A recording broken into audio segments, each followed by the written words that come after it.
2015 release ചെയ്ത ഒരു Norwegian disaster മൂവിയാണ് ദ വേവ്.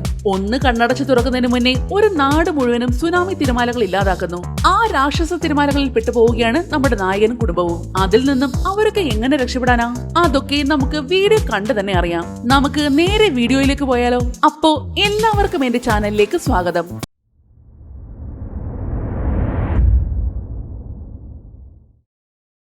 സിനിമയുടെ തുടക്കത്തിൽ 1905 ചിത്രീകരിച്ച ഒരു ഡോക്യുമെന്ററിയാണ് കാണിക്കുന്നത്. നോർത്ത് ഫോർഡിലെ ലോഡാലിൻ എന്ന സ്ഥലം. അവിടെ വലിയൊരു ഉരുൾപൊട്ടൽ കാരണം അതിഭയങ്കരമായ ഒരു സുനാമി ഉണ്ടായി. 63 പേരാണ് ആ സുനാമിയിൽപ്പെട്ട് മരിച്ചതും. ഇതിനു മുൻപും 58 വർഷങ്ങൾക്ക് മുന്നേ ഇതുപോലൊരു ദുരന്തം ഇതേ സ്ഥലത്ത് തന്നെ സംഭവിച്ചിട്ടുണ്ട്. അന്ന് 40 പേരായിരുന്നു മരിച്ചതും. ഇതിനെല്ലാം കാരണം ആ പ്രദേശത്തെ വലിയൊരു മലയിടിഞ്ഞ് തടാകത്തിലേക്ക് വീണതാണ്. ഈ നോർവേ നാടിന് ചുറ്റും മലനിരകളാണ്. ഏകദേശം 300 മലകളോളം അൺസ്റ്റേബിൾ ആയിട്ടാണ് ഉള്ളതും. ഇന്ന് വെച്ച അവയൊക്കെ ഏത് നിമിഷം വേണമെങ്കിൽ ഇടിഞ്ഞു വീഴാം. അങ്ങനെ ഇടിഞ്ഞു വീണാൽ ഇതെല്ലാം കൂടി നേരെ ചെന്ന് പതിക്കുന്നതാണെങ്കിൽ താഴെയുള്ള തടാകത്തിലേക്കും. അതുമൂലം അതിഭയങ്കരമായ സുനാമിയാണ് ഉണ്ടാകുന്നത്. ഒരുപാട് സംഭവങ്ങൾ അങ്ങനെ നടന്നിട്ടുണ്ട്. പിന്നീട് കാണിക്കുന്നത് 2015 വർഷമാണ്. എത്രയൊക്കെ ഡേഞ്ചർ ആണെന്ന് പറഞ്ഞാലും ഇപ്പോഴും ജനങ്ങൾ അവിടെ തന്നെയാണ് താമസിക്കുന്നത്. പക്ഷേ അന്നത്തെ ടെക്നോളജി അല്ല ഇപ്പോഴുള്ളത്. ഇപ്പോഴത്തെ ടെക്നോളജി വെച്ച് അപകടം വരുന്നത് മുൻകൂട്ടി മോണിറ്റർ ചെയ്യാൻ പറ്റും. അടുത്തതായിട്ട് നമ്മുടെ ഹീറോയെയാണ് കാണിക്കുന്നത്. അവന്റെ പേര് ക്രിസ്ത്യൻ. ആളൊരു ജിയോളജിസ്റ്റ് ആണ്. കുറച്ചു മുന്നേ കാണിച്ച അതേ സ്ഥലത്ത് തന്നെയാണ് അവനും ഫാമിലിയും താമസിക്കുന്നതും. അവന്റെ വീട്ടിൽ ഭാര്യ പിന്നെ 2 മക്കളുണ്ട്. ഭാര്യയുടെ പേര് ഈഡൻ, മൂത്ത മകന്റെ പേര് സാൻഡ്രേ, ഇളയ മോൾ ജൂലിയ. എല്ലാം കൊണ്ടും ഹാപ്പി ആയിട്ടുള്ള ഒരു ഫാമിലി. പക്ഷേ 2 ദിവസത്തിനുള്ളിൽ അവർ ഈ ഗ്രാമം വിട്ട് സിറ്റിയിലേക്ക് പോകാനുള്ള തയ്യാറെടുപ്പിലാണ്. പക്ഷേ ക്രിസ്ത്യൻ ഇവിടെ വിട്ടു പോകാൻ ഒട്ടും താല്പര്യം ഉണ്ടായിരുന്നില്ല. എന്തൊക്കെയാണെങ്കിലും ഇത്രയും വർഷം ജീവിച്ചിരുന്ന വീടല്ലേ. മാത്രമല്ല പുതിയ സ്ഥലത്തെ ജോലിയും പുതിയതാണ്, ഏതോ ഒരു ഓയിൽ കമ്പനിയിൽ. എല്ലാം കൊണ്ടും ആള് നല്ല മൂഡ് ഓഫ് ആണ്. ക്രിസ്ത്യൻ ഇതുവരെ അവൻ ജോലിക്ക് പോകുമ്പോൾ ഇടാൻ യൂസ് ചെയ്തിരുന്ന ഡ്രസ്സുകളെല്ലാം കൊണ്ട് ഈഡന്റെ അടുത്തേക്ക് വരുന്നു. നിന്റെ അഭിപ്രായം എന്താ? ഇതൊക്കെ കളയണോ അതോ ഇതൊക്കെ നല്ല ഡ്രസ്സല്ലേ? പിന്നെ എന്തിനാ കളയുന്നത്? അത് പിന്നെ പുതിയ സ്ഥലം, പുതിയ തുടക്കം, അപ്പോൾ ഡ്രസ്സും പുതിയതായിക്കോട്ടെ. അവന്റെ ആകെ വിഷമിച്ചുള്ള ആ സംസാരം കേട്ടപ്പോഴേ അവൾക്ക് കാര്യം പിടിയിട്ടി. നമ്മൾ പുതിയ ലൈഫ് സ്റ്റാർട്ട് ചെയ്യാൻ പോവാ. ഇനിയെങ്കിലും നീ ഞങ്ങളോടൊപ്പം കുറച്ച് സമയം ചെലവഴിക്കുമല്ലോ. കൂടാതെ നമ്മൾ കുറച്ചുകൂടി ഫിനാൻഷ്യലി സ്റ്റേബിൾ ആവുകയും ചെയ്യും. അങ്ങനെ ഒരു കാര്യങ്ങൾ പറഞ്ഞ് അവൾ അവനെ സമാധാനിപ്പിക്കുന്നു. അങ്ങനെ പിറ്റേന്നായതും ക്രിസ്ത്യൻ താൻ ജോലി ചെയ്തിരുന്ന സ്ഥലത്തേക്ക് വന്നിരിക്കുകയാണ്. മാത്രമല്ല ഇന്ന് അവന്റെ ഇവിടുത്തെ ലാസ്റ്റ് ഡേ കൂടിയാണ്. നാളെ ഒരു സിറ്റിയിലേക്ക് മാറുമല്ലേ. അത് കാരണം ചെറിയൊരു പാർട്ടി. കൂടെ ജോലി ചെയ്യുന്നവർ തന്നെ കേക്കൊക്കെ ഉണ്ടാക്കിക്കൊണ്ട് വന്നിട്ടുണ്ട്. ആ കേക്കൊക്കെ കട്ട് ചെയ്ത് അവർ ആ ദിവസം നല്ലതുപോലെ ആഘോഷിക്കുന്നു. അങ്ങനെ പാർട്ടിയും ജോലിയും എല്ലാം കഴിഞ്ഞ് അവൻ തന്റെ സാധനങ്ങളെല്ലാം പാക്ക് ചെയ്തുകൊണ്ട് തിരികെ പോകാൻ നേരത്താണ് കമ്പ്യൂട്ടറിലായിട്ട് എന്തോ റീഡ് ചെയ്യുന്ന ഒരു ശബ്ദം കേൾക്കുന്നത്. അത് കേട്ടതേ അവൻ വേഗം ചെന്ന് അകത്തേക്ക് നോക്കുന്നു. എന്തു പറ്റി? 4ാമത്തെ 5ാമത്തെ ലെവലിലെ ഭൂഗർഭ ജലനിരപ്പ് പെട്ടെന്ന് താന്നുപോയി. അതിന്റെ കൂടെ കോണ്ടാക്ട് നഷ്ടമായി. ക്രിസ്ത്യൻ നോക്കുമ്പോൾ പറഞ്ഞത് ശരിയാണ്. ഗ്രൗണ്ട് വാട്ടർ ലെവല് വളരെ ഡേഞ്ചറസ് ആയിട്ടാണ് താന്നിരിക്കുന്നത്. ഇങ്ങനെ ഒരു സംഭവം അവർ ആദ്യമായിട്ട് കാണുകയായിരുന്നു. പക്ഷെ ഇതല്ലാതെ വേറെ പ്രശ്നങ്ങളൊന്നും കാണിക്കുന്നില്ല. ഭൂകമ്പമോ മലകൾക്കുള്ള ചലനമോ അങ്ങനെ പ്രത്യേകിച്ച് ഒരു പ്രശ്നവും ഇല്ല. ചിലപ്പോ കണക്ഷന്റെ എന്തെങ്കിലും പ്രോബ്ലം ആയിരിക്കും എന്ന് കരുതി അവരതൊന്നും വലിയ കാര്യമാക്കുന്നില്ല. പക്ഷേ ക്രിസ്ത്യന് മാത്രം എന്തോ ഒരു ടെൻഷൻ, എന്തൊക്കെയോ സംഭവിക്കാൻ പോകുന്നത് പോലെ. വീട്ടിലേക്ക് വന്നിട്ടും അവൻ അതേ ടെൻഷൻ തന്നെ ആയിരുന്നു. നീ എന്തിനാ വെറുതെ ടെൻഷൻ അടിക്കുന്നത്? ആ പാറ ആയിരക്കണക്കിന് വർഷങ്ങളായിട്ട് അവിടെ തന്നെ നിൽപ്പുണ്ട്. ഇനിയും ആയിരക്കണക്കിന് വർഷങ്ങൾ അവിടെ തന്നെ നിൽക്കും. മാത്രമല്ല ഇനി മുതൽ ഇതൊന്നും നിങ്ങളുടെ ജോലിയല്ലല്ലോ. അതുകൊണ്ട് വെറുതെ ടെൻഷൻ അടിക്കാതെ അതൊക്കെ അങ്ങ് വിട്ടുകളഞ്ഞേരെ. എന്നാൽ ഈഡൻ അങ്ങനെ പറഞ്ഞിട്ടും ക്രിസ്ത്യന് ഒരു സമാധാനം കിട്ടുന്നില്ല. എങ്കിലും അതെല്ലാം മാറ്റി വെച്ചിട്ട് അവൻ വേഗം തന്നെ തന്റെ സാധനങ്ങളെല്ലാം പാക്ക് ചെയ്യാൻ തുടങ്ങി. അപ്പോഴാണ് വീടിനടുത്തുള്ള നദിക്കരയിലായിട്ട് സാൻഡ്രേ ഒറ്റയ്ക്കിരിക്കുന്നത് ക്രിസ്ത്യൻ കാണുന്നത്. അവൻ എന്തോ വിഷമമുണ്ടെന്ന് മനസ്സിലായതും ക്രിസ്ത്യൻ അങ്ങോട്ടേക്ക് ചെല്ലുന്നു. നിനക്കെന്ത് പറ്റി? നീ ഓക്കെ അല്ലേ? എനിക്ക് ഈ സ്ഥലം ഒരുപാട് ഇഷ്ടമാ. ഇവിടം വിട്ട് പോകാനേ തോന്നുന്നില്ല. എനിക്കറിയാം നിനക്ക് മാത്രമല്ല നമുക്ക് എല്ലാവർക്കും അങ്ങനെ തന്നെ. പക്ഷേ നമ്മുടെ കുടുംബത്തിന്റെ നല്ലതിന് വേണ്ടി നമുക്ക് ഈ തീരുമാനം എടുത്തേ പറ്റൂ. അങ്ങനെ ഓരോ കാര്യങ്ങളൊക്കെ സംസാരിച്ച് ക്രിസ്ത്യൻ അവനെ ഒരു വിധത്തിൽ ഓക്കെ ആക്കി എടുക്കുന്നു. അങ്ങനെ പിറ്റേന്നായതും അവർ പോകാനായിട്ട് സാധനങ്ങളെല്ലാം വണ്ടിയിലേക്ക് മാറ്റുകയാണ്. അന്നേരമാണ് അവരോട് യാത്ര പറയാൻ വേണ്ടി അവരുടെ നെയ്ബേഴ്സ് അങ്ങോട്ടേക്ക് വരുന്നത്. കുറച്ചു സമയം അവരോട് സംസാരിച്ചു നിൽക്കുന്നു. ക്രിസ്ത്യനും മക്കൾ മാത്രമാണ് ആദ്യം പോകുന്നത്. ഈഡന് ഇവിടെ കുറച്ച് വർക്കും കൂടിയുണ്ട്. അതുകൊണ്ട് കുറച്ച് ദിവസം കഴിഞ്ഞിട്ട് അവള് പോകൂ.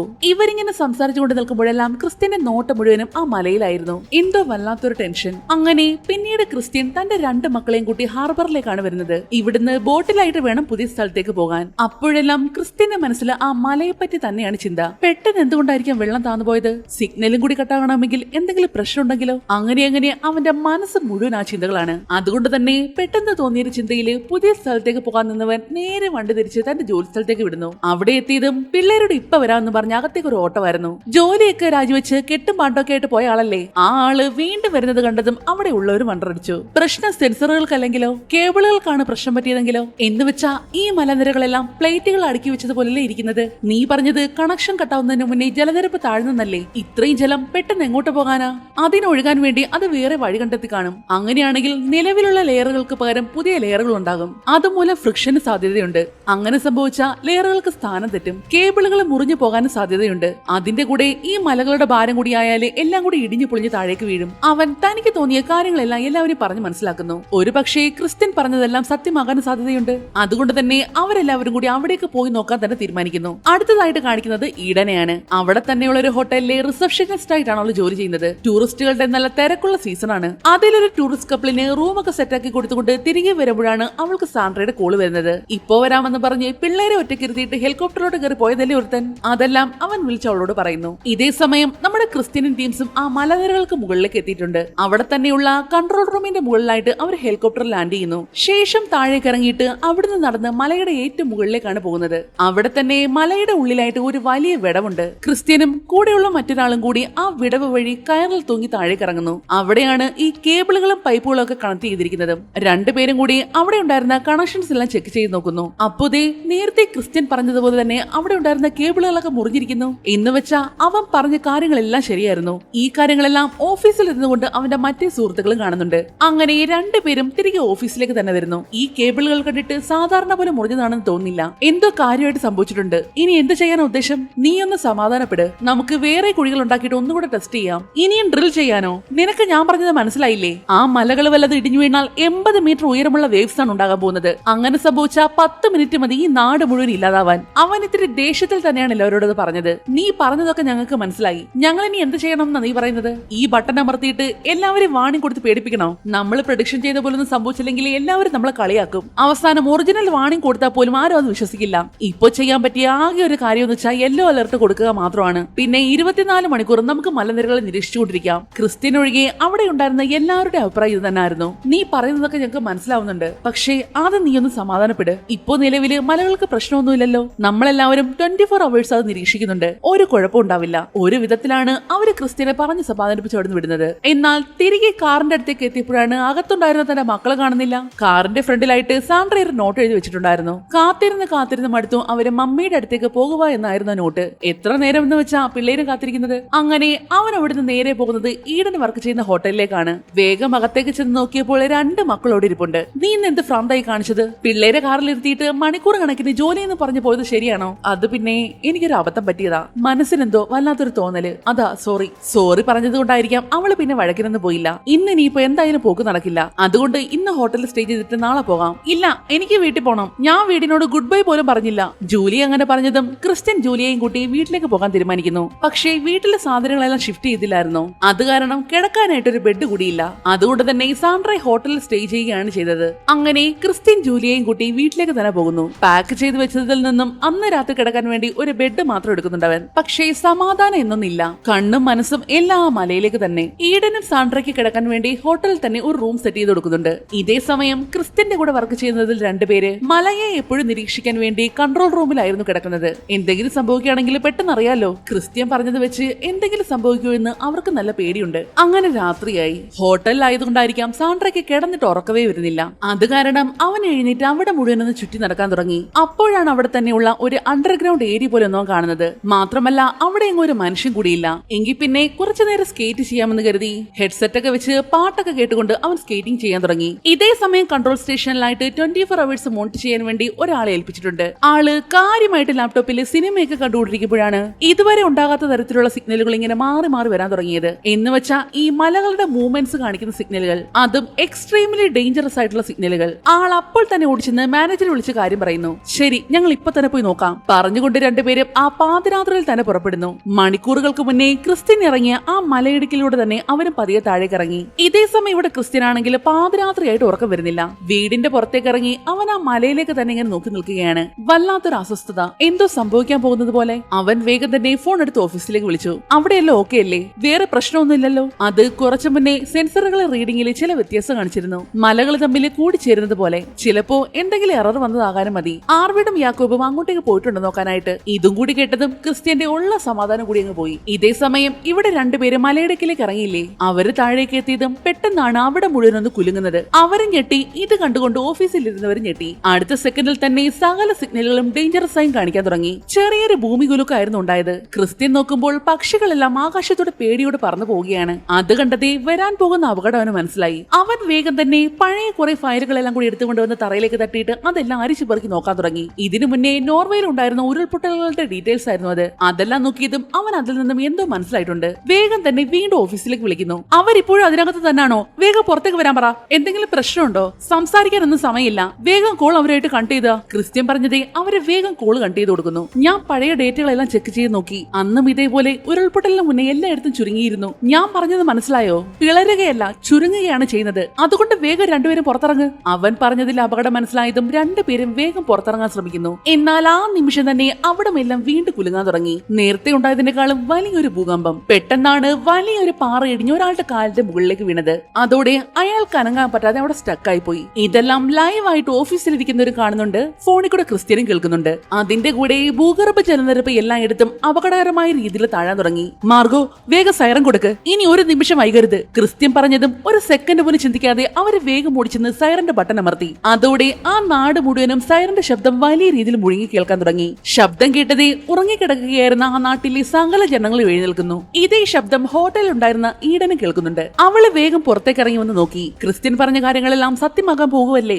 ഇതേ സമയം ആ മലയിടക്കിൽ പെട്ട് കിടക്കുകയല്ലേ രണ്ടുപേര്. ഭൂകമ്പത്തോടൊപ്പം ആ മലയിടക്ക് ചുരുങ്ങാൻ തുടങ്ങിയിരുന്നു. എന്ന് വെച്ചാ ആ ഗ്യാപ്പില്ലേ, അത് രണ്ടും കൂടി ഒട്ടിച്ചേരാൻ തുടങ്ങി. അതിന്റെ കൂടെ പാറകളെല്ലാം കൂടി ചറ പറന്ന് പൊടിഞ്ഞ് അതിനുള്ളിലേക്ക് വീഴുകയാണ്. അതെല്ലാം കൂടി ദേഹത്തേക്ക് വന്ന് വീണതും അതില് ആർവിഡ് എന്ന് പറയുന്നയാള് ആ പാറകൾക്കൊപ്പം അങ്ങ് അടിയിലേക്ക് വീണുപോയി. എന്ന് വെച്ചാ അയാൾ മരണപ്പെട്ടിരിക്കുന്നു. അത്രയും വലിയ മല മുഴുവൻ ഇടിഞ്ഞ് വെള്ളത്തിലേക്ക് വീഴുവല്ലേ. ആ പ്രഷറിൽ ഭീമാകാരമായ വേവുകൾ രൂപം കൊള്ളാൻ തുടങ്ങി. ആ രാക്ഷസ തിരമാലകൾ ആ ഗ്രാമത്തെ ലക്ഷ്യം വെച്ച് പാഞ്ഞു വരികയാണ്. അതിന്റെ കൂടെ ഇവിടെ ഓഫീസിലെ സകല സിഗ്നലുകളും കട്ടായി പോകുന്നു. അതിനോടൊപ്പം തന്നെ ഒരു 10 മിനിറ്റിന്റെ കൗണ്ട് ഡൗൺ സ്റ്റാർട്ട് ആയിട്ടുണ്ട്. ഇന്ന് വെച്ചാ 10 മിനിറ്റിനുള്ളിൽ ഈ നാട് നശിക്കും. അതിന്റെ കൗണ്ട് ഡൗൺ ആണത്. ഇവിടെ ആണെങ്കിൽ ക്രിസ്ത്യനും എത്ര ശ്രമിച്ചിട്ടും ഓഫീസിലേക്ക് കണക്ട് ചെയ്യാൻ പറ്റുന്നുണ്ടായിരുന്നില്ല. അന്നേരമാണ് ഈ സൈറന്റെ ശബ്ദം കേട്ടുകൊണ്ട് ജൂലി എഴുന്നേറ്റ് വരുന്നത്. എന്നാൽ ആ സെക്കൻഡിൽ തന്നെ ഭൂമി മുഴുവൻ കുലുങ്ങാൻ തുടങ്ങി. അവൻ വേഗം തന്നെ തന്റെ വാച്ചിലായിട്ട് 10 മിനിറ്റ് കൗണ്ട് ഡൗൺ സ്റ്റാർട്ട് ചെയ്തു.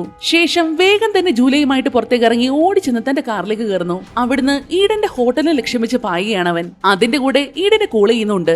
ആ പോകുന്ന വഴിക്ക് തന്നെ നാട്ടിലുള്ള ജനങ്ങൾ മുഴുവനും ഇതേപോലെ രക്ഷപ്പെട്ട് ഓടുന്നത് കാണാം. ഇവിടെ ഹോട്ടലിലെ അവസ്ഥ ഇതൊക്കെ തന്നെ. നമുക്ക് വെറും 10 മിനിറ്റേ ഉള്ളൂ, അതിനുള്ളിൽ എല്ലാവരും പുറത്തേക്ക് ഇറക്കണം പറഞ്ഞുകൊണ്ട് ഈഡനും മറ്റൊരു പെൺകുട്ടിയും കൂടി ചെന്ന് അവിടെ ഉണ്ടായിരുന്ന ഗസ്റ്റുകളെല്ലാം വിളിച്ച് പുറത്തേക്ക് ഇറക്കാൻ തുടങ്ങി. എല്ലാവരും വേഗം പുറത്തേക്ക് ഇറങ്ങണം, നമുക്ക് ഒട്ടും സമയമില്ല, വേഗം വേഗം. ഈ അലാറത്തിന്റെ ശബ്ദവും ഭൂമികുലുക്കവും കൂടി ആയതും ഗസ്റ്റുകളെല്ലാം കൂടി പേടിച്ച് പുറത്തേക്ക് ഓടുന്നു. ഈ സമയത്താണ് അവൾക്ക് ക്രിസ്ത്യന്റെ കോള് വരുന്നത്. ഞങ്ങൾ അങ്ങോട്ട് വന്നുകൊണ്ടിരിക്കുക, വേഗം വന്ന് നിന്നെ സാൻഡ്രയും പിക്ക് ചെയ്യാം. വേണ്ട, ഇപ്പൊ അതിനുള്ള സമയമില്ല, നിങ്ങൾ പെട്ടെന്ന് രക്ഷപ്പെട്ടോ, ഇവിടുന്ന് ഒരു ബസ് ഉണ്ട്, ഞാനും സാൻഡ്രയും അതിൽ വന്നോളാം. ഈഡൻ അങ്ങനെ പറഞ്ഞെങ്കിലും ക്രിസ്ത്യൻ അവരെ ഒറ്റയ്ക്കാക്കാൻ മനസ്സുണ്ടായിരുന്നില്ല. പക്ഷേ അവളുടെ നിർബന്ധത്തിന് വഴങ്ങി മനസ്സില്ലാ മനസ്സോടെ അവൻ ജൂലിയുമായിട്ട് മലയുടെ മുകളിലേക്ക് പോകുന്നു. ഇവിടെ ഈഡനാണെങ്കിൽ ഹോട്ടലിൽ ഉണ്ടായിരുന്ന എല്ലാവരെയും ബസ്സിലേക്ക് കയറ്റുമ്പോഴാണ് സാൻഡ്ര ഇല്ലെന്ന് കാണുന്നത്. ചെക്കൻ അവിടെ ഹെഡ്സെറ്റും വെച്ച് പാട്ട് കേട്ടുകൊണ്ട് സ്കേറ്റിംഗ് ചെയ്യുമല്ലേ. ഇവിടെ നടക്കുന്ന ഭൂകമ്പമൊന്നും അവൻ അറിഞ്ഞില്ല. ഈഡൻ പേടിയോടെ അവനെയും തിരക്കി വീണ്ടും ഹോട്ടലിനുള്ളിലേക്ക് ഓടി. അതേസമയം ക്രിസ്ത്യൻ ജൂലിയുമായിട്ട് മലയുടെ മുകളിലേക്ക് പോവുകയാണ്. പക്ഷേ പകുതി എത്തിയത് ട്രാഫിക് ബ്ലോക്ക് കാരണം വണ്ടി മുന്നോട്ടേക്ക് എടുക്കാൻ വയ്യ. മുന്നിലും പിന്നിലുമെല്ലാം വണ്ടികൾ വന്ന് നിറഞ്ഞ ആകെ ബഹളമായി കിടക്കുവാണ്. ഒരു നിമിഷം സമാധാനത്തോടെ എന്ത് വേണമെന്ന് അവൻ ആലോചിച്ചു നോക്കി. ഇനി വെറും 4 മിനിറ്റ് മാത്രം. എന്ന് വെച്ചാ ആ സുനാമി തിരകൾ ഈ തീരത്തേക്ക് എത്താൻ ഇനി വെറും 4 മിനിറ്റുകൾ മാത്രം. പിന്നെ ഒന്നും നോക്കിയില്ല. കുഞ്ഞുമായിട്ട് കാറിൽ നിന്ന് ഇറങ്ങി മുകളിലേക്ക് ഒരു ഓട്ടോ ആയിരുന്നു. ഓടുന്ന വഴിക്ക് സകല ആൾക്കാരോടോ ഇറങ്ങി ഓടാൻ പറയുന്നുണ്ട്. അത് കേട്ടതേ ജനങ്ങൾ മുഴുവനും അവന്റെ ഒപ്പം മുകളിലേക്ക് ഓടാൻ തുടങ്ങി. ഇവിടെ ഈഡനാണെങ്കിൽ സാൻഡ്രയെ കാണാതെ ഹോട്ടൽ മുഴുവനും കിടന്ന് ഓടുവാണ്. റൂമിൽ ചെന്ന് നോക്കിയപ്പോൾ അവിടെ ഇല്ല. ഫോൺ വിളിച്ചിട്ടാണെങ്കിൽ ആ കുറിപ്പ് എടുക്കുന്നുമില്ല.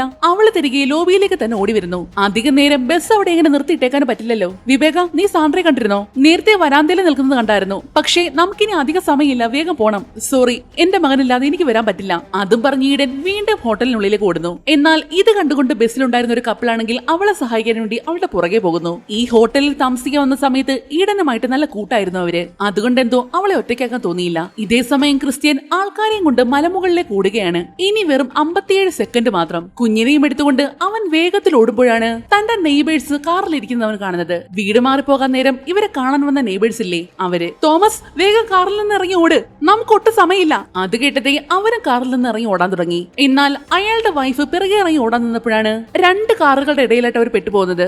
എന്നാൽ തിരിഞ്ഞു നോക്കി അവര് കാണുന്നത് തങ്ങളുടെ അടുത്തേക്ക് പാഞ്ഞു വരുന്ന അതിഭീമാകാരമായ രാക്ഷസ തിരമാലകളെയാണ്. തോമസ്, നീ കുട്ടികളെ കൊണ്ട് മുകളിലോട്ടോട്, അന്നേ ഞാൻ കൊണ്ടുവരാം. നിൽക്കാനൊന്നും സമയമില്ലാത്തത് കൊണ്ട് തന്നെ അയാൾ കുട്ടികളെ കൊണ്ട് മുകളിലോട്ട് ഓടുന്നു. ശേഷം കാറിന്റെ ഇടയിൽ നിന്ന് അന്നയെ രക്ഷപ്പെടുത്തി രക്ഷപ്പെടുത്തിക്കൊണ്ട് അവരുമായിട്ട് അവന് മുകളിലേക്ക് ഓടാൻ തുടങ്ങി. പക്ഷേ തിരമാലകൾ അടുത്തെത്തി കഴിഞ്ഞു. അന്നയുടെ കാല് വയ്യാത്തത് കാരണം അവളെ കൊണ്ട് ഓടാനും പറ്റില്ല. അവൻ വേഗം അവളുമായിട്ടൊരു കാറിലേക്ക് കയറി സീറ്റ് ബെൽറ്റ് പിടിച്ചിരുന്നു. തിരമാലയിൽ പെട്ട് ഒഴുകി പോകാതിരിക്കാൻ വേണ്ടിയാണ് അങ്ങനെ ചെയ്തത്. അവരിരുന്നതേ നിമിഷങ്ങൾക്കുള്ളിൽ തന്നെ ആ തിരമാലകൾ അവരുടെ കാറിന് മുകളിലേക്ക് അടിച്ചു കയറിയിരുന്നു. രണ്ടുപേരും ആ വെള്ളത്തിനുള്ളിൽ മുങ്ങിപ്പോയി. ഭാഗ്യത്തിന് സീറ്റ് ബെൽറ്റ് ഇട്ടിരുന്നത് കൊണ്ട് മാത്രം അവർ ഒഴുകിപ്പോയില്ല. പക്ഷേ പെട്ടെന്നാണ് എവിടുന്ന് ഒരു കമ്പി പാഞ്ഞു വന്ന് അവരുടെ കാറിന്റെ ഗ്ലാസ് പൊട്ടിച്ച് ഉള്ളിലേക്ക് തുളഞ്ഞു കയറിയത്. അതേസമയം ഇവിടെ ഹോട്ടലിലെ സാൻഡ്രയും തിരക്കി പരക്കം പായുകയാണ് ഈഡൻ. ഇതുവരെയും അവൻ എവിടെയാണെന്ന് കണ്ടെത്തിയില്ല. അവളുടെ കൂടെ തന്നെ അവനെ അന്വേഷിച്ച് ആ കപ്പിൾസും ഉണ്ട്.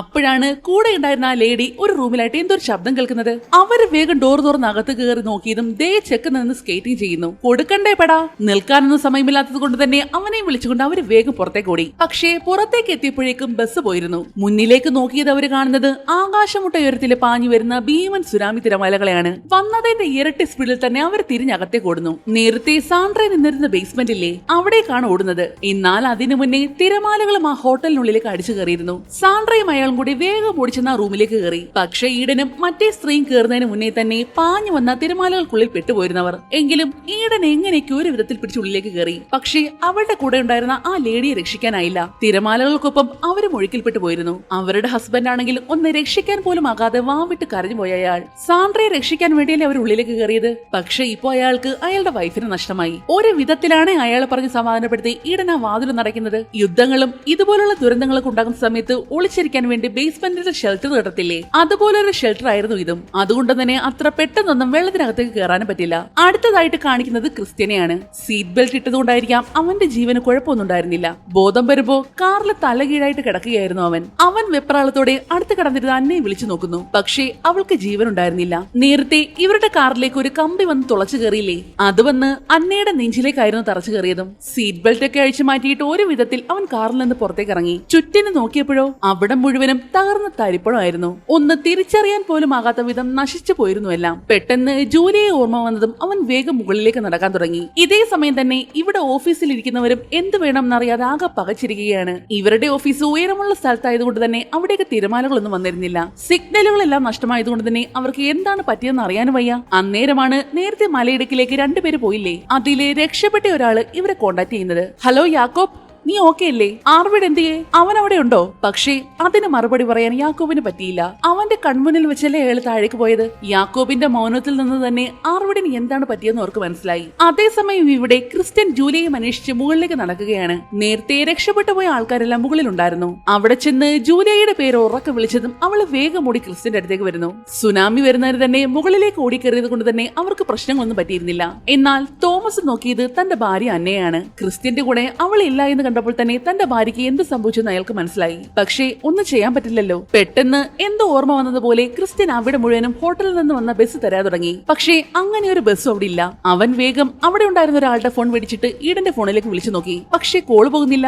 അത് കാരണം അവർക്ക് എന്തെങ്കിലും പറ്റിക്കാണുമോ എന്ന് വല്ലാത്ത പേടി തോന്നിയവന് മോൾ ഇവിടെ തോമസ് തങ്ങളുടെ കൂടെ നിൽക്കണം കേട്ടോ. പപ്പ വേഗം പോയി മമ്മയും സാൻഡ്രയെ കൂട്ടിക്കൊണ്ട് വരാം. ജൂലിയെ പറഞ്ഞ് സമാധാനിപ്പിച്ച് അവൾ തോമസിനെ ഏൽപ്പിച്ചുകൊണ്ട് ക്രിസ്ത്യൻ വേഗം ഹോട്ടലിലേക്ക് നടക്കാൻ തുടങ്ങി. ഇതേ സമയം ഇവിടെ ബേസ്മെന്റിലാണെങ്കിൽ പകുതിയും വെള്ളം നിറഞ്ഞിട്ടുണ്ട്. പുറത്തുള്ള അവസ്ഥ എന്താണെന്ന് അറിയാനും വയ്യ. വെള്ളം കുറഞ്ഞോന്നറിയാൻ വേണ്ടി അവര് പതിയെ ആ വാതിലൊന്ന് തുറന്നതും ആ ഗ്യാപ്പിൽ കൂടി വെള്ളം മുഴുവൻ അകത്തേക്ക് അടിച്ചു കയറാൻ തുടങ്ങി. വേഗം തന്നെ സാൻഡ്രയും ഈഡനും കൂടി സകല ശക്തിയും എടുത്ത് ആ വാതിൽ തിരികെ അടയ്ക്കുന്നു. എന്നാൽ നിമിഷങ്ങൾക്കുള്ളിൽ തന്നെ ആ കതവിന്റെ മുകളിൽ കൂടി വീണ്ടും വെള്ളം അകത്തേക്ക് കയറാൻ തുടങ്ങി. അത് കണ്ടത് 3 പേരും കൂടി വേഗം തങ്ങളുടെ കോട്ടൂരി വെള്ളം അകത്തേക്ക് വരാതിരിക്കാനായിട്ട് അവിടെ മുഴുവൻ അമർത്തി പിടിക്കുന്നു. എനിക്കങ്ങ് വയ്യ. ഇങ്ങനെ ചെയ്യുന്നത് കൊണ്ട് ഒരു പ്രയോജനവും ഇല്ല. പിന്നെ എന്ത് ചെയ്യാനാ പറയുന്നത്? ഈ അവസ്ഥയിൽ പുറത്തു പോവാനോ? നിങ്ങളൊന്ന് സമാധാനപ്പെട്. വെള്ളം വാതിലിന്റെ മുകളിലേക്ക് ഉയരുന്നത് വരെ നമുക്ക് കാത്തിരിക്കാം. അപ്പോ പുറത്തുള്ള സമ്മർദ്ദം കുറയും. അതിനുശേഷം നമുക്ക് വാതിൽ തുറന്നിട്ട് പുറത്തേക്ക് നീന്തി രക്ഷപ്പെടാം. ഇവിടെ ഇനി കാത്തിരിക്കാനോ? അപ്പോഴേക്കും നമ്മൾ ചത്തുപോവും.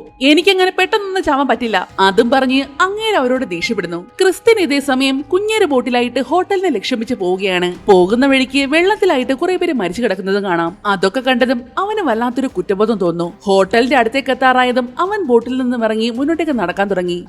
നടന്ന് കുറച്ചു ദൂരം എത്തിയപ്പോഴാണ് അവൻ ആ കാഴ്ച കണ്ടത്. എന്താണെന്ന് വെച്ചാൽ ഹോട്ടലിൽ നിന്ന് പുറപ്പെട്ട ബസ്സില്ലേ, അതവിടെ തകർന്നു കിടക്കുന്നു. ഈഡനും സാൻഡ്രയ്ക്കും ഒന്നും പറ്റി കാണരുത് എന്ന പ്രാർത്ഥനയോടെ അവൻ വേഗം ആ ബസ്സിനുള്ളിലേക്ക് കയറി. അതിനകത്തു നിന്ന് തന്നെ അവനൊരു ടോർച്ച് കിട്ടുന്നുണ്ട്. അത് വെച്ച് ആ ബസ്സിനകത്തുണ്ടായിരുന്ന ഓരോരുത്തരുടെ മുഖത്തേക്ക് അവൻ വെട്ടമടിച്ചു നോക്കി. ഒന്ന് ആലോചിച്ച് നോക്കേ, ഇതുപോലെ ഡെഡ് ബോഡികൾക്കിടയിൽ തന്റെ ഉറ്റവരെ തിരയേണ്ടി വരുന്ന ഒരു അവസ്ഥ. ഇപ്പോ അവനും ആ അവസ്ഥയിലൂടെയാണ് കടന്നു പോകുന്നത്. ബസ് മുഴുവനും അവൻ തിരഞ്ഞു നോക്കിയെങ്കിലും അതിൽ ഈഡന് സാൻഡ്ര ഉണ്ടായിരുന്നില്ല. അതോടെ അവർ ആ ബസ്സിൽ കയറിയിട്ടില്ലെന്ന് അവന് മനസ്സിലായി. അതവന് ചെറിയൊരു സമാധാനം കൊടുത്തിരുന്നു, നേരിയൊരു പ്രതീക്ഷ. തിരികെ ബസിന്റെ മുകളിലേക്ക് തന്നെ കയറി നിന്നുകൊണ്ട് അവൻ മുന്നിലേക്ക് നോക്കി. ഹോട്ടലിന്റെ തൊട്ട് മുന്നിൽ തന്നെയായിരുന്നു അവൻ ഉണ്ടായിരുന്നതും. ഇവിടെയാണെങ്കിൽ ബേസ്മെന്റിൽ ഉണ്ടായിരുന്നവരുടെ കഴുത്ത് വരെ വെള്ളം എത്തിയിട്ടുണ്ട്. നേരത്തെ ഈഡൻ പറഞ്ഞ പോലെ ഡോറിന്റെ മുകളിൽ വരെ വെള്ളം വന്നില്ലേ, ഇനി വാതിൽ തുറക്കാം. 3 പേരും കൂടി വേഗം ചെന്ന് വാതിൽ തള്ളി തുറക്കാൻ നോക്കുന്നു. പക്ഷേ ഡോറിന്റെ മറുഭാഗത്ത് കുറെ കല്ലുകളെല്ലാം വന്ന് അടഞ്ഞിരിക്കുന്നത് കാരണം ഇവർക്ക് ഡോർ തുറക്കാനും പറ്റുന്നില്ല. 3 പേരും നേരത്തെ നിന്നടുത്തേക്ക് തന്നെ തിരികെ വരുന്നു. പക്ഷേ ഇത്രയും വെള്ളം നിറഞ്ഞത് കണ്ടതും കൂടെ ഉണ്ടായിരുന്ന ആള് വെപ്രാളപ്പെടാൻ തുടങ്ങി.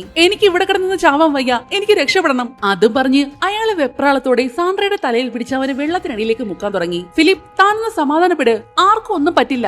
ഈഡൻ എത്ര പറഞ്ഞു നോക്കിയിട്ടും അങ്ങേരുടെ തലയിൽ അതൊന്നും കേറുന്നുണ്ടായിരുന്നില്ല. അയാള് വീണ്ടും സാൻഡ്രയുടെ തലയിൽ പിടിച്ചുകൊണ്ട് കിടന്ന് വെപ്രാളപ്പെടുകയാണ്. ഏകദേശം അവനെ മുക്കിക്കൊല്ലുന്ന അവസ്ഥയിലായിട്ടുണ്ട്. സ്വന്തം മകനെ കൺമുന്നിൽ വെച്ച് ഇങ്ങനെ കൊല്ലാൻ നോക്കിയ ഏതെങ്കിലും അമ്മമാർക്ക് സഹിക്കുവോ? വേറെ വഴിയില്ലാതെ ഈഡൻ അയാളെ വെള്ളത്തിനടിയിലേക്ക് മുക്കി അങ്ങ് പിടിച്ചു. അല്ലെങ്കിൽ അയാൾ അവരെ 2 പേരെ കൊന്നേനെ. നിമിഷ നേരം കൊണ്ട് അയാൾ ശ്വാസം കിട്ടാതെ പിടിഞ്ഞു മരിക്കുകയും ചെയ്തു. ഈഡന്റെ ഈ പ്രവൃത്തിയിൽ സാൻഡ്രയും ആകെ ഞെട്ടിപ്പോയിരുന്നു. പക്ഷേ ഇതല്ലാതെ വേറെ മാർഗമുണ്ടായിരുന്നില്ല. ഇവിടെ അതേസമയം ക്രിസ്ത്യൻ ഹോട്ടലിനുള്ളിലേക്ക് എത്തിയിരുന്നു. അതിന്റെ അകം മുഴുവനും തകർന്ന് തരിപ്പണമായി കിടക്കുകയാണ്. അവിടെ നിന്ന് അവൻ ഉറക്കെ ഈഡന്റെയും സാൻഡ്രയുടെയും പേര് വിളിച്ചെങ്കിലും ഒരു റെസ്പോണ്ട് ഉണ്ടായില്ല. ആ ഹോട്ടൽ മുഴുവനും അവരെയും തിരഞ്ഞു നടന്നവൻ ബേസ്മെന്റിന്റെ അടുത്തേക്ക് എത്തിയെങ്കിലും അതിനകം മുഴുവനും വെള്ളം നിറഞ്ഞു കിടക്കുന്നതാണ് അവൻ കാണുന്നത്. അതുകൊണ്ട് തന്നെ അതിനകത്തുണ്ടാവാൻ ചാൻസ് ഇല്ലെന്ന് കരുതി അവൻ വീണ്ടും മുകളിലേക്ക് തന്നെ പോകുന്നു. അവിടെയെല്ലാം തെരഞ്ഞ് നേരെ സാൻഡ്ര കടന്നിരുന്ന റൂമിലേക്കാണ് അവൻ ചെല്ലുന്നത്. അവിടെ തറയിലായിട്ട് അവന്റെ ബാഗും മറ്റുമെല്ലാം കിടക്കുന്നുണ്ടായിരുന്നു. അതും കൂടി ആയതും അവൻ അവിടെ ഇരുന്ന് പൊട്ടി കരഞ്ഞു പോയി. അവര് 2 പേരും മരിച്ചെന്ന് തന്നെ കരുതിയവൻ ആ സങ്കടം സഹിക്കാനാവാതെ കയ്യിൽ കിട്ടിയ ഒരു കമ്പി കഷ്ണം എടുത്ത് അവൻ അവിടെ മുഴുവനും ദേഷ്യത്തോടെ ആഞ്ഞടിക്കാൻ തുടങ്ങി. എന്നാൽ ഈ ശബ്ദം താഴെ ബേസ്മെന്റിൽ ഉണ്ടായിരുന്ന ഈഡനും സാൻഡ്രയും കേൾക്കുന്നു. മുകളിൽ ആരോ വന്നിട്ടുണ്ടെന്ന് മനസ്സിലായതും 2 പേരും കൂടി അവിടെ കിടന്ന് ഉറക്കെ ബഹളം വെക്കാൻ തുടങ്ങി. പക്ഷേ ക്രിസ്ത്യൻ ആ ശബ്ദം കേൾക്കാൻ പറ്റുന്നുണ്ടായിരുന്നില്ല. ഇവിടെ നിൽക്കെ, ഞാൻ ഇപ്പൊ വരാം. അതും പറഞ്ഞ് ഈഡൻ വേഗം വെള്ളത്തിനടിയിലേക്ക് മുങ്ങിപ്പോകുന്നു. ശേഷം കയ്യിലൊരു സ്പാനറുമായിട്ടാണ് അവൾ തിരികെ വന്നത്. അത് വെച്ച് അവിടെ ഉണ്ടായിരുന്ന ഒരു പൈപ്പിൽ അവൾ ആഞ്ഞടിക്കുന്നു. ആ ശബ്ദം ക്രിസ്ത്യൻ കേൾക്കുകയും ചെയ്തു. ശബ്ദം വരുന്നത് ബേസ്മെന്റിൽ നിന്നാണെന്ന് മനസ്സിലാക്കി അവൻ അങ്ങോട്ടേക്ക് ഒരു ഓട്ടമായിരുന്നു. പക്ഷേ പെട്ടെന്നാണ് മറ്റൊരു വഴിയിൽ കൂടി വീണ്ടും വെള്ളം അകത്തേക്ക് കയറാൻ തുടങ്ങിയത്. അപ്പോഴേക്കും ക്രിസ്ത്യനും വെള്ളത്തിനടിയിൽ കൂടി അവരുണ്ടായിരുന്ന റൂമിന്റെ വാതിൽക്കൽ എത്തിയിരുന്നു. എന്നാൽ വാതിലിന്റെ മുന്നിലായിട്ട് കല്ലും കട്ടകളൊക്കെ നിറഞ്ഞു കിടക്കുന്നത് കാരണം അവന് വാതിൽ തുറക്കാനും പറ്റുന്നില്ല. വേഗം തന്നെ അവൻ അവിടെ ഉണ്ടായിരുന്ന കല്ലുകളെല്ലാം എടുത്ത് മാറ്റാൻ തുടങ്ങി. അത് മനസ്സിലാക്കി ഈഡനും താഴേക്ക് നീന്തി വന്ന് ആ വാതിൽ തള്ളി തുറക്കാൻ നോക്കുകയാണ്. ഒടുക്കം കല്ലുകളെല്ലാം മാറ്റിയതും 2 പേരും കൂടി സർവ്വശക്തിയും എടുത്ത് ആ വാതിൽ തള്ളി തുറക്കുന്നു. പരസ്പരം കണ്ടതും 2 പേർക്ക് സന്തോഷം സഹിക്കാനായില്ല. പക്ഷേ അധിക സമയം അവിടെ നിൽക്കാൻ പറ്റില്ലല്ലോ. അവൻ വേഗം ഈഡനെ പറഞ്ഞ് മുകളിലേക്ക് വിടുന്നു. ശേഷം റൂമിനുള്ളിലേക്ക് കയറി സാൻഡ്ര നിൽക്കുന്നിടത്തേക്ക് വരികയും ചെയ്തു. മോൻ പേടിക്കണ്ട, അച്ഛൻ വന്നില്ലേ. ഒറ്റയ്ക്കായതുകൊണ്ടും മരണഭയം കൊണ്ടും അവൻ വല്ലാത്തൊരു അവസ്ഥയിലായിരുന്നു. അപ്പോഴേക്കും അമ്മ പുറത്ത് നമ്മളെ കാത്തു നിൽപ്പുണ്ട്, നമുക്ക് അമ്മയുടെ അടുത്തേക്ക് പോണ്ടേ, പപ്പയുടെ പുറകെ വന്നാൽ മതി കേട്ടോ. അവന് ധൈര്യം കൊടുത്തുകൊണ്ട് ക്രിസ്ത്യൻ മുന്നിലായിട്ട് നീന്തി പോകുന്നു. പിറകെ ആയി സാൻഡ്രയും. പക്ഷേ വാതിലിന് പുറത്തേക്ക് എത്തിയതും പെട്ടെന്ന് സാൻഡ്രയെ ശ്വാസം കിട്ടാതെ വെപ്രാളപ്പെടാൻ തുടങ്ങി. ഇത് കണ്ട ക്രിസ്ത്യൻ വേഗം തിരികെ വന്ന് അവന് പെട്ടെന്ന് ശ്വാസം പകർന്നു കൊടുക്കുന്നു. ശേഷം സാൻഡ്രയെ വേഗം മുന്നിലേക്ക് കയറ്റിവിട്ടു. പക്ഷേ പിറകെ നീന്തി ചെല്ലാൻ ക്രിസ്ത്യൻ ആയില്ല. ശ്വാസം കിട്ടാത്തത് കാരണം അവന്റെ ശരീരം മുഴുവൻ തളർന്നു പോകുന്നത് പോലെ ശ്വാസം കിട്ടാതെ അവൻ ആ വെള്ളത്തിൽ കിടന്ന് പെടയാൻ തുടങ്ങി. അപ്പോഴേക്കും സാൻഡ്രയെ നീന്തി ഈഡന്റെ അടുത്തേക്ക് എത്തിയിരുന്നു. കൂടെ ക്രിസ്ത്യൻ ഇല്ല എന്ന് കണ്ടതും അവൾ വേഗം വെള്ളത്തിലേക്ക് എടുത്ത് ചാടി. അല്പം മുന്നിലേക്ക് എത്തിയതും അവൾ കാണുന്നത് വെള്ളത്തിൽ ചലനമില്ലാതെ കിടക്കുന്ന ക്രിസ്ത്യനെയാണ്. പിന്നെ ഒരു സെക്കൻഡ് പോലും വൈകാതെ അവൾ വേഗം ക്രിസ്ത്യനുമായിട്ട് മുകളിലേക്ക് വരുന്നു. പക്ഷേ അവന് അനക്കമോ ശ്വാസമോ ഒന്നും ഉണ്ടായിരുന്നില്ല. 2 പേരും കൂടി മാറി മാറി അവന് ശ്വാസവും CPR എല്ലാം കൊടുത്തു നോക്കി. പക്ഷേ എന്തൊക്കെ ചെയ്തിട്ടും അവനൊരു അനക്കവും ഇല്ല. ഈഡനാണെങ്കിൽ ഭ്രാന്ത് പിടിച്ചതുപോലെ അവന് CPR കൊടുത്തുകൊണ്ട് ഉറക്കെ അവന്റെ പേര് വിളിക്കുകയാണ്. ഒടുക്കം എന്തൊക്കെ ചെയ്തിട്ടും അനക്കമില്ല എന്ന് കണ്ടതും ക്രിസ്ത്യൻ മരിച്ചതെന്ന് തന്നെ അവൾ കരുതി. പക്ഷേ തന്റെ അച്ഛനെ അങ്ങനെ വിട്ടുകൊടുക്കാൻ സാൻഡ്രയ്ക്കായില്ല. അവൻ വീണ്ടും നിർത്താതെ CPR കൊടുത്തുകൊണ്ടേയിരുന്നു. പെട്ടെന്നാണ് ഒരു സെക്കൻഡിൽ ശ്വാസം വലിച്ചുകൊണ്ട് നമ്മുടെ ക്രിസ്ത്യൻ ചാടി എഴുന്നേൽക്കുന്നത്. മരിച്ചെന്ന് കരുതിയ ആളല്ലേ തിരിച്ചു വന്നത്. 2 പേരുടെയും സന്തോഷം പറഞ്ഞറിയിക്കാൻ പറ്റുന്നുണ്ടായിരുന്നില്ല. 3 പേരും സന്തോഷം കൊണ്ട് പരസ്പരം കെട്ടിപ്പിടിച്ച് നിൽക്കുകയാണ്. അങ്ങനെ നേരം വെളുത്തു. അപകടത്തിൽ നിന്ന് രക്ഷപ്പെട്ടവരെല്ലാം മലയ്ക്ക് മുകളിൽ നിൽക്കുകയാണ്. റെസ്ക്യൂ ടീമുകൾ അവിടേക്ക് എത്തിയിട്ടുണ്ട്. ജൂലി ആണെങ്കിൽ തന്റെ അച്ഛനും അമ്മയും ചേട്ടനും ഒക്കെ വരുന്നത് കാത്തിരിക്കുകയാണ്. പെട്ടെന്ന് മുന്നിലേക്ക് നോക്കി അവൾ കാണുന്നത് ഇവിടേക്ക് നടന്നു വരുന്ന ഈഡനെയും ക്രിസ്ത്യയും സാൻഡ്രയും. അവരെ കണ്ടതേ സന്തോഷം അടക്കാനാവാതെ അവൾ ഓടി അവരുടെ അടുത്തേക്ക് ചെല്ലുന്നു. അടുത്തേക്ക് എത്തിയതും സന്തോഷം കാരണം ഈഡൻ അവളെ വാരിയെടുത്ത് ഉമ്മ വെക്കാൻ തുടങ്ങി. ഇനി ഒരിക്കലും കാണാൻ കഴിയുമെന്ന് കരുതിയതല്ലോ. ഇപ്പോ 4 പേര് ഹാപ്പി. അങ്ങനെ സന്തോഷത്തോടു കൂടി നടന്നു വരുന്ന ക്രിസ്ത്യനെയും കുടുംബത്തെ കാണിച്ചുകൊണ്ട് ദ വേവ് എന്ന മൂവി ഇവിടെ അവസാനിക്കുന്നു. നിങ്ങൾക്ക് ഈ മൂവി ഇഷ്ടമായെങ്കിൽ ഒന്ന് ലൈക്ക് ചെയ്തേക്കണേ. മറ്റൊരു അടിപൊളി വീഡിയോയുമായി വീണ്ടും കാണും വരെ നന്ദി.